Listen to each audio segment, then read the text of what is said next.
Santiago and Martina joined me on this episode to talk through Machiavellic.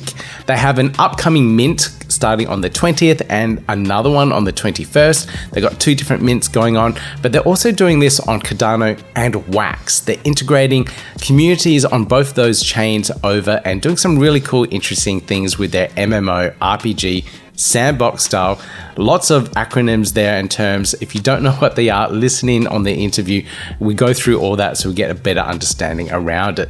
They have the whole play to earn mechanics around this. They have the NFTs that play into the ecosystem and also the crafting and everything else around it to build up their ecosystem. So really interesting how they're planning this one out. It's a full team of game developers working on this one, all contributing their time and effort to making this really cool and interesting game.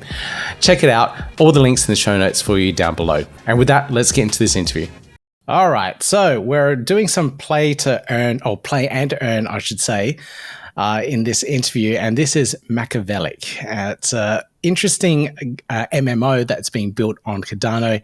I've been watching it for a little while. I've covered it in a couple of news updates previously, but I have Martine and Santiago joining me on this episode to talk through the game, everything that we're building in the ecosystem, and I absolutely love this kind of stuff. I think GameFi, games, MMOs, they're a really good way to onboard people on chain. So you get them in with the game, then you sell them the blockchain side of things afterwards. But both of you, welcome to the podcast. Thank you. And thank you for having us. Let's get a quick introduction from both of you so we get a bit of an understanding of your backgrounds and how you're involved in the Cardano space. So I really come from the game industry side. So I've been in the games industry for about 17 years. Santi and I also met a long time ago when we were both still building and publishing Flash games. Yeah, I know, it's a long time ago. And about 3-4 years ago, with our company, we got into blockchain games, and we're actually coming from the Wax side, so from the Wax blockchain. And that's where we built our first games, Cosmic Clash, Mecha World, Outlaw Troopers, all games that also interconnect with each other. They all use the FGL token, and there's some exchange in the NFTs that you can use across games as well. And Santiago and I, we always kept in touch. And, when he was telling me about their project on Cardano, about the project Machiavellic, we soon started talking about going cross-chain and sort of joining our forces together. So I'll now leave it to Santiago to deep dive more into that.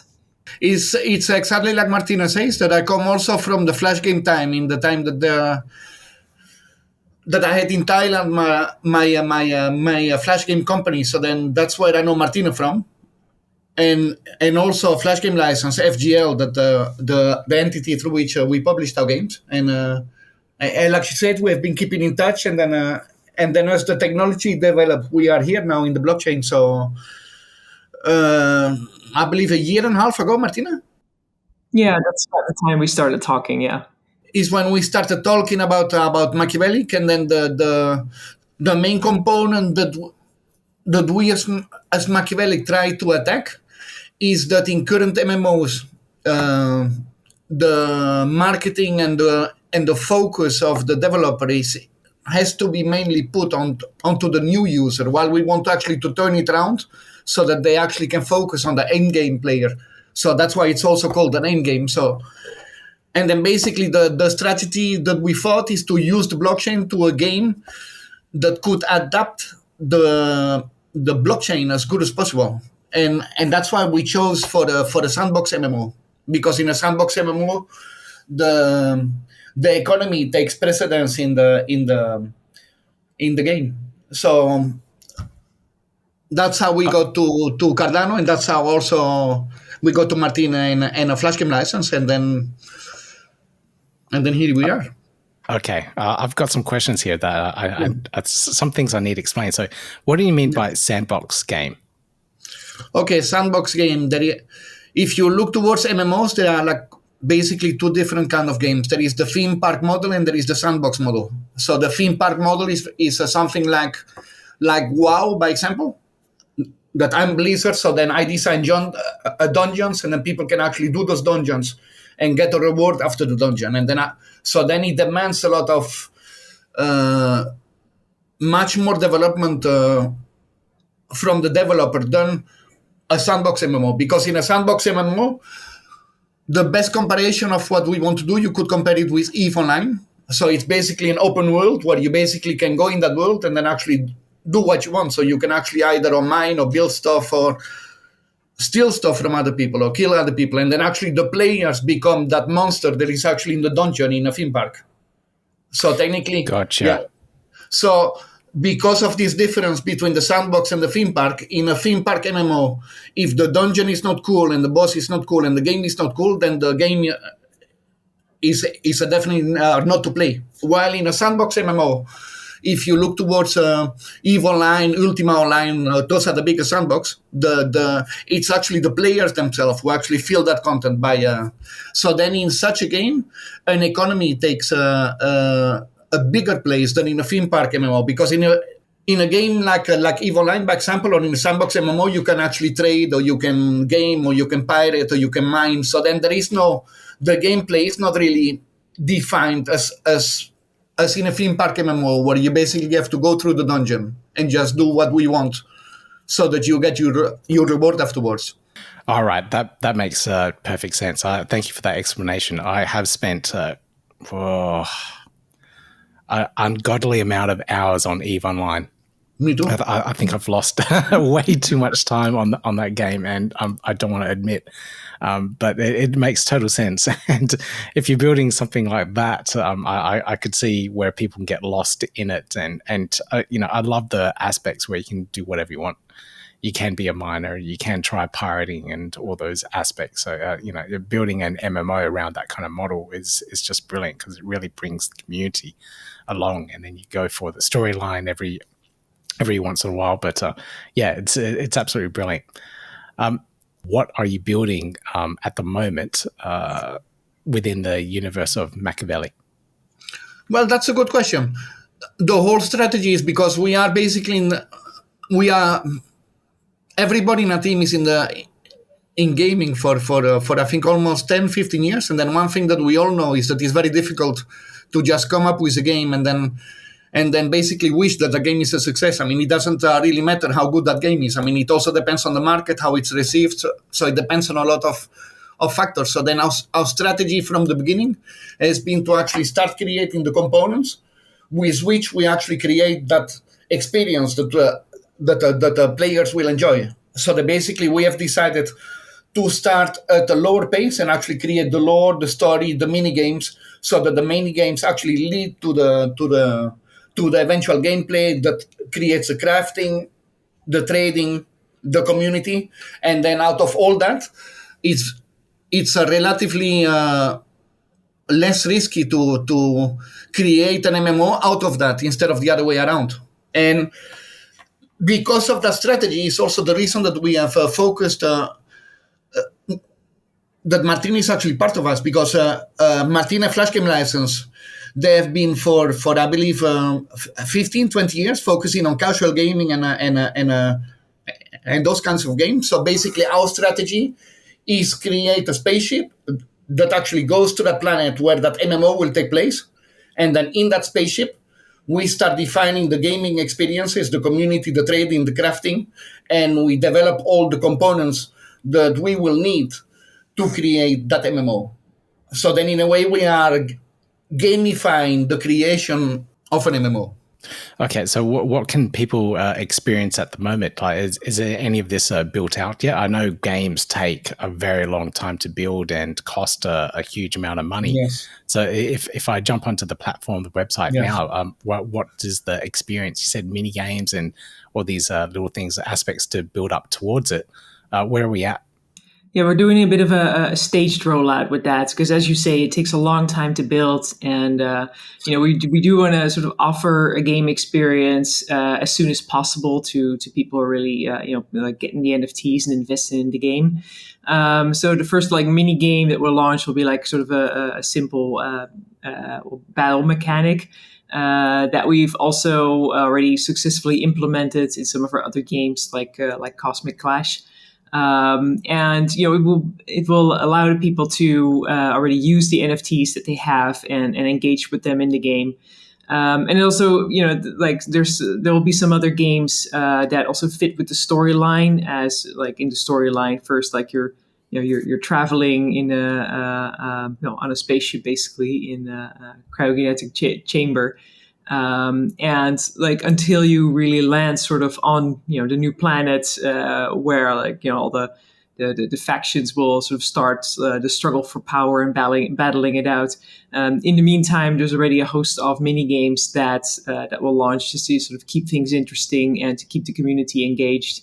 In terms of like timeline for the bigger game, that's something that I think Santi can explain a little bit more. But that will definitely take a long time to build. But we plan to have the dashboard. That's the facility when you can actually log into the game and actually have your character in the cryogenic chamber, and you can actually start training your character and basically the lobby part of the game. We plan to have that, I believe, by January, and then actually the first mini game is planned shortly after that. So we're speaking, I believe, about February. Around that time, yeah. Yeah. You never want to put a deadline or a timeline on development. There's so many unknowns. We've made that mistake in the past, and then launching 2 days late is like a disaster, So really just 2 days. Oh yeah, it's a disaster. And we're also not speaking about the final game. We're speaking about really pieces of development that we know that this is actually what we are aiming at this moment and then the next stage. So then the first mini game is kind of an auto match that will allow players to basically match their officers against another officer, and that will allow the player to basically equip the officer with different weapons. That will kickstart that will hopefully kickstart the trading and the crafting mechanics of the game, and then from that moment on, we're gonna develop further to different mini games that are basically casual games but that will all help us develop a crucial part of the eventual game. Makes sense. It does make sense. So I'm trying to imagine what this experience is. Is it a browser-based game? Coming from the Flash background, I'm assuming it is, but I could be completely wrong here. How is it built? Is Unity. It's going to be a browser game. We do it in Unity. For the eventual game in the MMO, we're really not thinking too hard about that. I mean, that's for now the most important is creating the dashboard in Unity in the first mini game, so that we actually define what is a successful concept for players to play, that they enjoy the craft and because it's also a long development period for us. Besides the game, is also very important to create the hole where you actually put your characters in, and you should actually be able to communicate with other players, to train new characters, to actually craft and trade. So those mini games has as a second goal, besides defining the game mechanics of the game, to also involve the community, to start crafting trainings and doing all the things that you by definition do in an MMO. Yeah, there is that community interactive yes, part. Exactly. Yeah. You do need that. Now, I can imagine that alone was a large part of the development. Now, because you're using Unity as well, does that mean you can take this onto mobile devices? Because all my gameplay is on one of these these days. Yes. Yeah. It will be on a mobile. At this moment, we're making the interface on mobile on horizontal settings. So you basically will have the mobile horizontal one-on-one on. We see it also from our community that the majority is really playing on their phone. Good. Good approach. That's where I spend most of my time, like I said. Now, just out of curiosity, how much does it cost to build something like this? Because you've got the mini games. You're laughing there a bit. I'm assuming quite a lot of money to get through all this process. So you're building mini games. There's cost to that. That's just to progress and move the community along, keep them engaged. But then the main one, like what type of funding are you guys looking at to be able to build all of this? If you look for the average cost of MMOs, I believe WoW, the first launch of WoW was $250 million. And I It think doesn't that, surprise me. yeah, so it's all the games, Lost Ark, and generally Sandbox MMOs are much cheaper than a theme park MMOs. That's why we all also effort for deciding on a Sandbox MMO, but you're still within those amounts. Yeah. And even though our budget will be much lower than that, it's still also the ongoing budget that you need for maintaining and updating and adding new Exactly. features and things like that.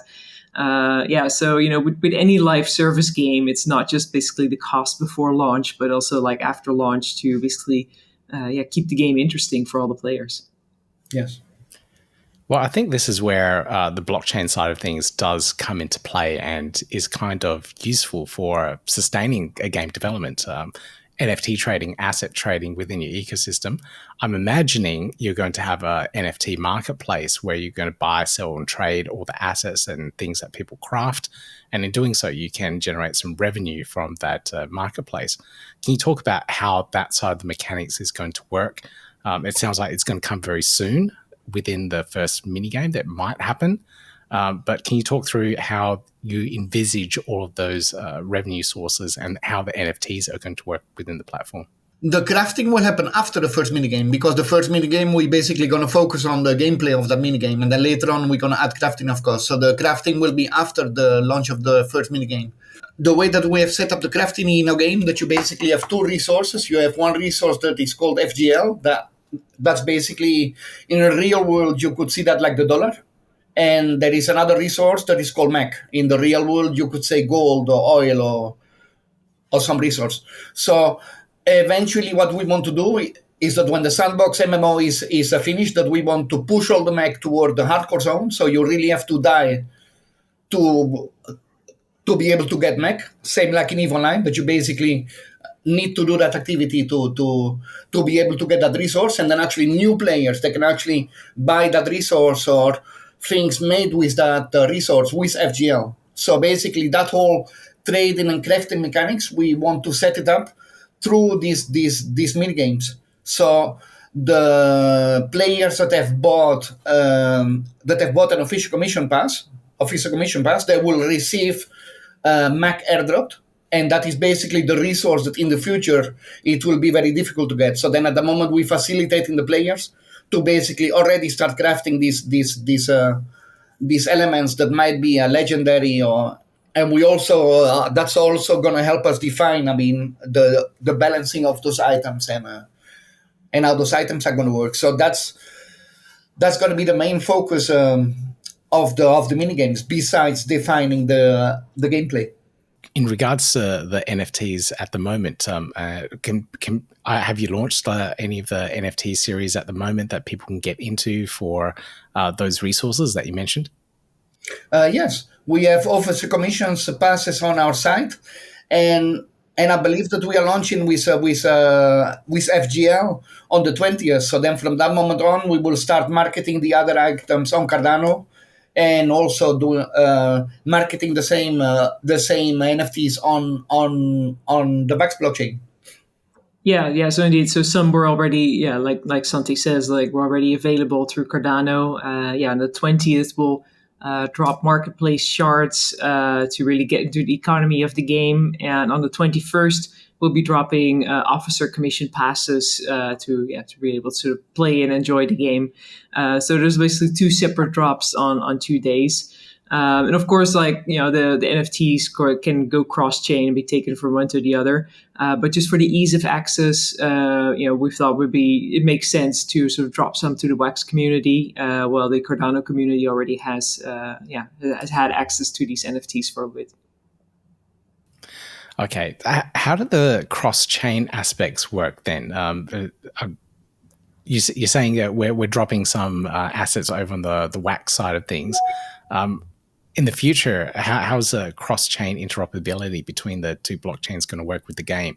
You're going to have like multiple wallet connectors on the platform. I'm trying to envisage how this is going to work and how you're going to involve both of the different communities. That's an interesting question. The game technically is not cross-chain. The game technically runs on Cardano. So basically, you can connect with either a Cardano wallet or a Wax wallet, or later on another blockchain wallet. So then we are pairing some NFTs that we have on Cardano with the NFTs that we publish on our Wax. So then as soon as a Wax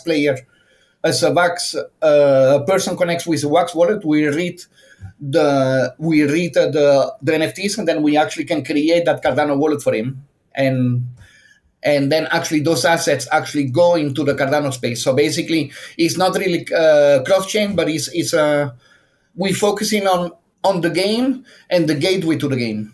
So basically, the cross-chain part is obviously the gateway to the game, because there is a reason we chose Cardano to build the engine on, of course. Yeah, it's all about sort of making that accessibility wider. So also to sort of connect the Cardano audience and the Wax audience. Very cool indeed. Okay, I like that.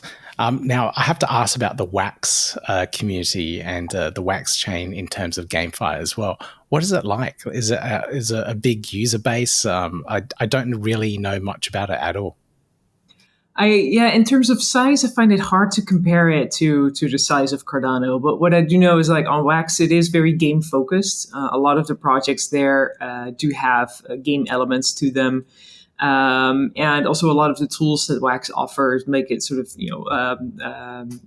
easier for games to launch there. So ever since we got there, we noticed, like, it's a very sort of game focused landscape.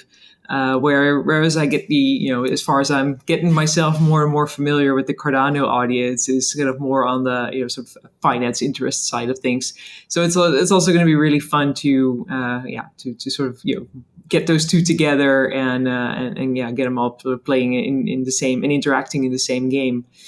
And for the rest, like, the Wax audience is super engaged. Like, whenever we drop news or basically have giveaways, raffles, and things like that, there's like a lot of engagement also throughout Discord servers and all the spaces where people gather. And what I mentioned before, like, there really has been an instance where we launched the game like a couple days later than promised, and people went mad. So there's a lot of passion. That's the way I phrase it. There's a lot of passion, and as the platform matures and some of the bad actors are phased out, and the projects that are on there now are just mostly like projects that have really proved themselves and been around for a long time. That sort of explosive mindset does sort of settle down, and people like become a bit more patient. But yeah, like, especially when you look at the market like 2-3 years ago, there were so many projects that ended up not delivering, that I totally understand that people got sort of a bit impatient with whatever was going to be delivered a little bit later than promised. But yeah, like, that's also, I guess, a bit of an upside to a bit of the slower market that we had past year, is that sort of it creates a bit more patience as well. In terms of developers and the size of the team, like, how many people are on this project working on it, doing the game design, the lore, graphics, game development? There's a lot of different skills there. Like, how many people are on the project? Yeah, at this moment we are 10 people. A group of 10, I believe. Yeah, yes, 10. And then most of, yeah? Yeah, that's quite a bit of money to pay people to, do all the different aspects. Well, that's a good thing that all the 10 people, we are all experiencing gaming. So we all come from gaming. So we all have created this. So we don't have that pressure to salarize anybody, or otherwise we cannot continue. That's why when we began Machiavellic in the like a year ago, there is so much things to do to actually create, even to present to Flash Game License, to say to FGL, listen, we have this game that we want to present to you. So even to just get to that stage, you already need so many things. So then at the moment we had this team, and then we thought, okay, so then what can we do with this team? So then we have one member, that is Vlad, that has worked on the dialogues and the screenwriting of a game called Corepunk. I don't know if you have heard about that. So no, I haven't. So it's a really cool game that was built in Ukraine. It's called Corepunk. It's a really MMO.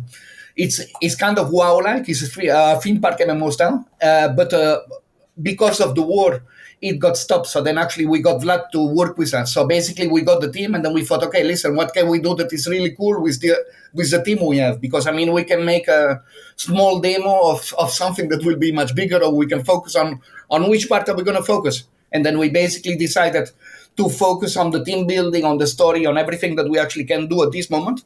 And in this 10 people, I have 3 members of my old staff of my team that basically are full stack programmers, and the other ones that are creating the API, the dashboard, and that's why we also did not have a pressure to basically just come up with a demo or something right away, because it's a way longer plan than just that. Because like you say, I mean, it's going to take a lot of time and development. The team is also going to grow, so part of our strategy is also set up to accommodate how we're going to step up to the future, because eventually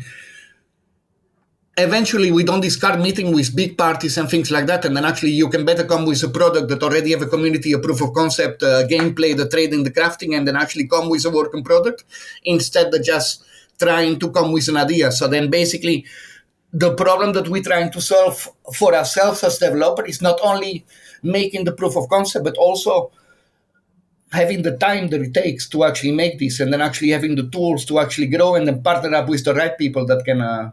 And that's why we have people like Martine and like Roger from FGL, and we have Jeff that is very experienced on the business side of things. Then we have my old staff on the programming side, and then we have Vlad, and we have Jonathan, and we have all those people that are much more focused on the lore and the story and animations. And then together with that, we basically say, okay, I mean, we could do this part first, but we also can do this part first. I mean, it really doesn't matter. All right. It does sound like you've got a good team and people behind it that are wanting to build the project. So that's really good to hear. Now, from a user's point of view, first time hearing this, they're interested and excited about Machiavellic and what it can be. Where do we start? Where do we go? What do we do? Should we be buying NFTs now? Like, what's the guideline here? What we hope is to gather people who actually will board on this adventure. So you can go to our site on Machiavellic.io and the officer passes are there for sale. And then also during the next week we will announce the when we're gonna launch the current NFTs on Bax, and then we also gonna sell our NFTs also more actively on Cardano as well. Yeah. Big countdown to launch of the first mini game, so I'm pretty excited to see that. I'll put links and everything in the show notes so people can find out a little bit more about it. The graphics and artwork, I have to say, are absolutely amazing. I don't know if you can see it on the screen behind me there, but I've got it up. It might be a little bit small, but I'll put it up on the screen so everyone else can see what it's all like. I've always been impressed by the graphics and the artwork, so it's a really good start. Is there anything else? Yeah, okay. Is there anything else that people need to know about the game? Any last words? Yeah, the last words is that you should come on board and actually just instead of just play a game, just be part of developing this big project. I mean, we have a team that is experienced, that is that has a lot of pleasure and joy in making this, and we sure that we can make it work, and that it's going to be a very fun experience for everybody, because at the end it's about entertaining, and that's what we're going to do. Yeah, and from our side, we're from the start, we've always been about sort of creating our own world with several games in it. So like I said, we already have 3 games like live on Wax now, and like Machiavellic is also going to integrate with those worlds, where some NFTs will also be playable in Machiavellic and vice versa. And these are like long-term plans, of course, that we're slowly rolling out. But yeah, it's already very exciting, sort of what we have in the pipeline. To really sort of deliver on that idea of a multiverse, let's call it like that. Brilliant. It sounds super exciting what you guys are doing, and I can't wait for the mini game to launch a little bit earlier next year. So I'll keep an eye out for it. I'll look out for the mint, and I think I have to go buy one of these officer NFTs now to get on board before I miss out. But thank you both of you for joining me on this podcast and taking me through the world of Machiavellic and giving me some more insights about it all. Thanks so much for having us. Thank you. Now, if you want to learn more about the game, all the links and references in the show notes down below. Don't forget, they do have those mints coming up. If you're watching this a little bit later, check out the secondary marketplaces where you might be able to pick something up real cheap and be able to participate in their ecosystem. I'm looking forward to trying out some of these mini games that they have going out. It's a good way to onboard people, and I can't wait to see what they come up with. If you like this kind of content, please consider giving me that thumbs up, click subscribe, click on the notification bell, and I'll see you in the next video. Yeah, gotta do it like that. You've been listening to the Learn Cardano podcast. Gotta get it hype. Crypto is what we like, but this is not investment or financial advice. Gotta do your research, cause it's risky. We know it is. This show is educational and it's informative. Crypto's the future, really, it ain't no debate.